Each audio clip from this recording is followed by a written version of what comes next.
Greenfield. Superintendent Galvan here with the Greenfield Union School District, ready to read you a story. And so thanks for joining us today, continuing to celebrate all the wonderful cultures. And so we are going to read a story called A Carp for Kimiko. It is a Japanese cultural folktale, and it talks about the cultures in Japan and some of the things that they have as customs. So A Carp for Kimiko, and carp is a type of fish. So we're going to read about some of their traditions. So thanks for joining us.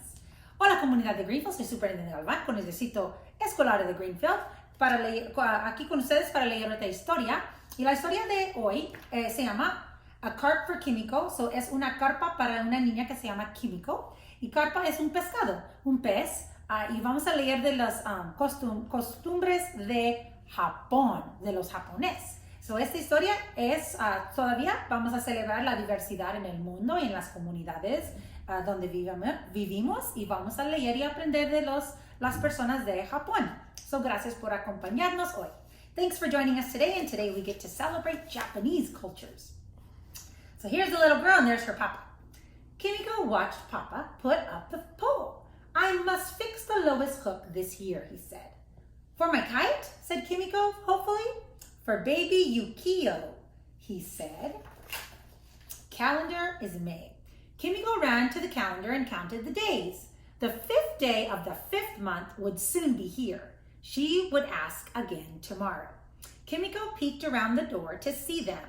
The fish kites lay flat. Kimiko knew they were saving their energy for the special day. Then they would fight the current, dancing and diving on waves of the air against the blue sky and the frothy white clouds. Kimiko admired Taro's red and yellow fish and Tommy's blue and green fish. But it was Yukio's that made her sigh with longing. Orange and black and white, she said. The perfect calico carp. If I had a daughter, she said, I would let her have a fish to fly high in the blue sky, and it would be just like Yukio's. Then Kimiko pouted.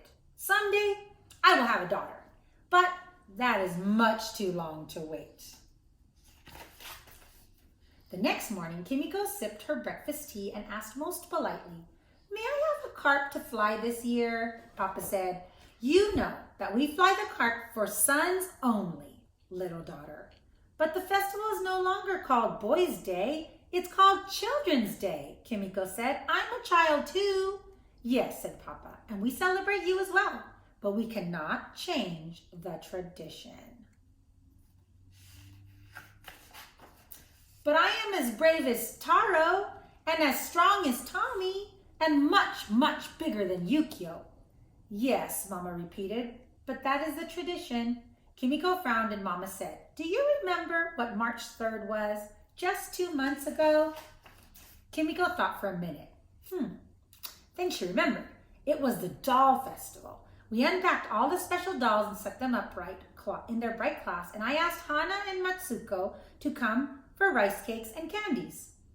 Mama said, yes, it was a day just for you, right? Not absolutely just for me, Kimiko said. I shared it with Yukio. Ah, yes, Mama remembered. You did let him come to your party too. Even if he is a boy, Kimiko said. Even if he is a boy, Mama laughed. Mama, said Kimiko, yes, little daughter. Do you think we could unpack the dolls so I could see them? Mama shook her head. You know the tradition, Kimiko. The dolls are not for playing. They are unpacked only once a year for the very special festival. But Mama, once a year is much too long to wait, Kimiko said. Mama sighed. You remember me.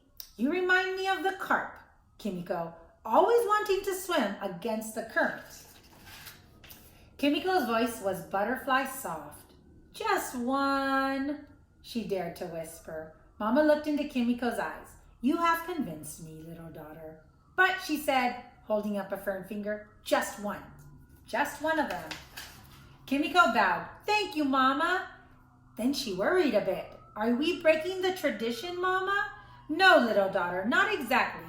You might say we were merely bending it a little bit. Like I did by sharing my doll festival day with Yukio? Yes, Kimiko, like you did by sharing your day with Yukio, Mama said. Children's Day dawned on Kimiko's village. Papa hung the carp kites. 1, 2, 3. Kimiko held her breath.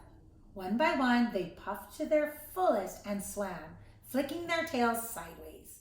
Big, brave fish, using their strength against the current. Kimiko breathed out and exclaimed, "Beautiful! Oh, how I wish I had a carp." Tommy yelled out, "See mine? It's the strongest." Taro shouted, "Mine is fullest, see?" Little Yukio waved his chubby hands in delight. That night, Kimiko closed her eyes to sleep. In her dreams, the colorful carp kept dancing wildly on the wind. When morning came, sunshine crept under Kimiko's eyelids and pushed them awake. Kimiko blinked and blinked again. She saw a bowl of water on a tray, glistening and gleaming. Kimiko's eyes grew wide with wonder. She peered into the cool, clear water at the beautiful fish that boldly bobbed up to the surface, all orange and black and white, the perfect calico carp. Kimiko padded out to the table where Mama and Papa were sipping their breakfast tea. "For me?" she asked simply. "Yes, for you," Mama said.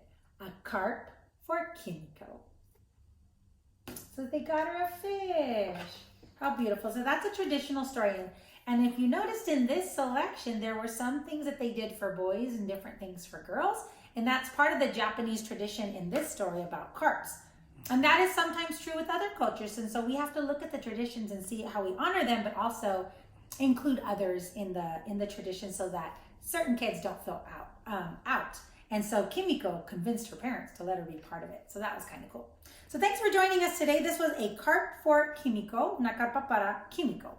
Thanks for joining us today. I'm Superintendent Galvan with the Greenfield Union School District, sending a great big bear hug from our family to yours.